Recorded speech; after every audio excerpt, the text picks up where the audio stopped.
All right, let's take you to Limpopo now, where residents of Mafefe outside Jane Furse in Limpopo have lived with the health risk of asbestos contamination for decades. The area is among those in the country where asbestos was mined. The mines have been abandoned and still not fully rehabilitated. The death of a person from an asbestos-related illness has renewed concerns about the long-term health impact of the contamination.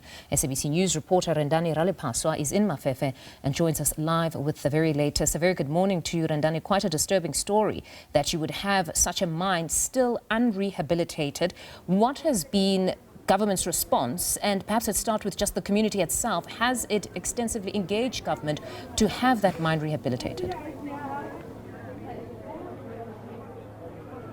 Yes, you are indeed. For decades, we do know that Mafefe is amongst some community in the country that has asbestos mines that are not fully rehabilitated, and they have been abandoned for so many years, and the communities have been living with the health risks of asbestos contamination. But right now, I can tell you that I am at Mafefe Tusonong Center. This is where the Department of Health and also the Ministry of Health have engaged in a campaign, a screening campaign, where these communities have gathered in this center where they have been screened for asbestos-related illnesses. We do understand that this initiative was launched by the Minister of Health, Aaron Motsoaledi, on Monday, and they've been screening communities here. This after the recent death of one community member who is believed to be from the royal family, who passed away due to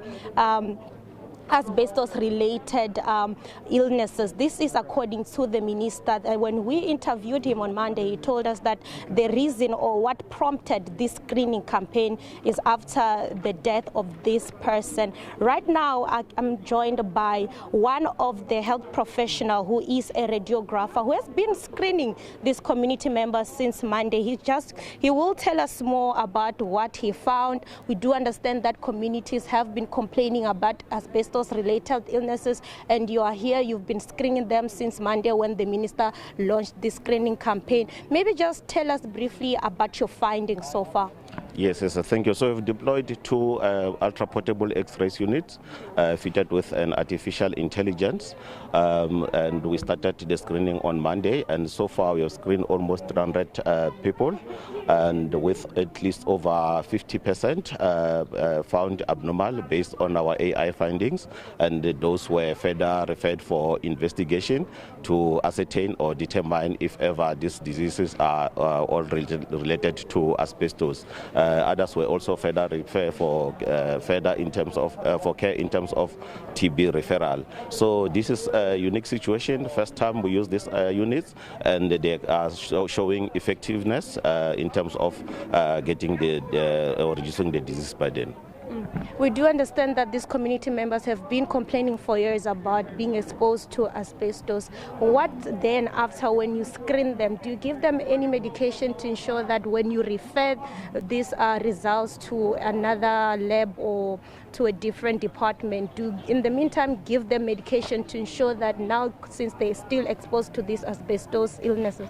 Yes, so basically here in the field, we basically, after screening, we print out the results, the report, and then collect other sample, like your sputum sample, where they produce sample, then we take it to the laboratory to further ascertain exactly what the disease is, and then from there, then we're able to give them the correct medication based on what has been found with the further care that we give. So they are definitely linked to care for medication. You've been stationed here since Monday. How long are you going to be here to ensure that we understand that this is a very large community? How long are you going to be here to ensure that you screen everyone in this community? Indeed, to reach everyone based on our targeted population, as well as based on the numbers of people living in this area, we plan to be stationed here for the next coming 3 weeks, which will give us sufficient time to screen and reach every community in this area.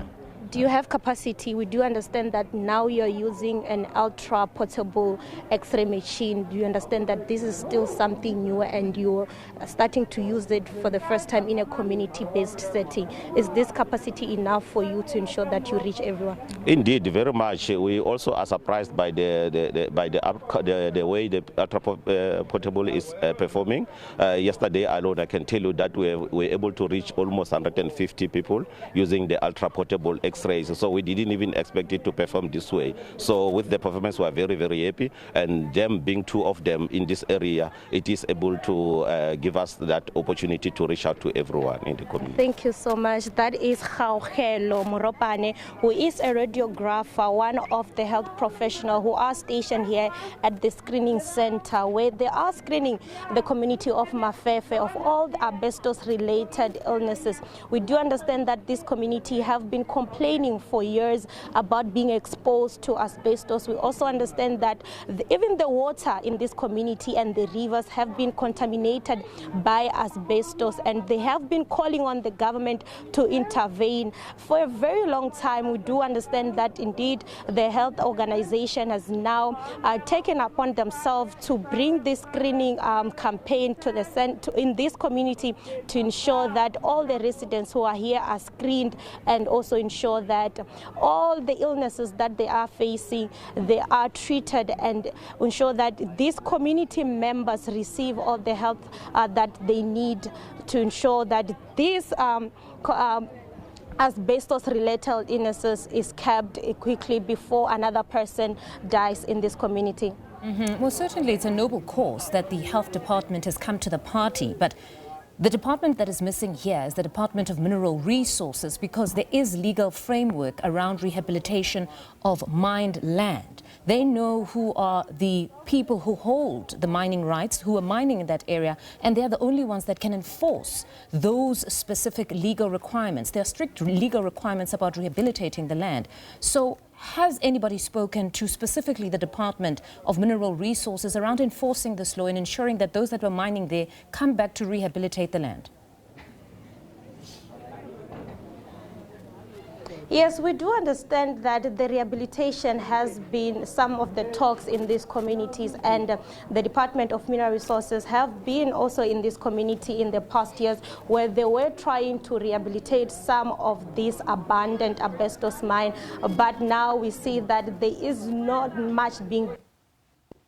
We've seen abandoned mines, and they continue to be abandoned. This is some of the issues that the communities have been calling for government to intervene to ensure that all these abandoned asbestos mines are rehabilitated. But for now, not much is being done in this community to ensure that all the abandoned asbestos mines are rehabilitated. But we do understand that the community are concerned by living with asbestos every day. That is affecting their health. All right, Rendani, thank you very much for that reportage. That's SABC News reporter Rendani Raliphaswa on the asbestos contamination at Mafefe outside Jane Furse. We're certainly quite worrying that we have specific legal framework that deals with this, but you've got now the health department having to come to the party first when this specific land should have already been rehabilitated.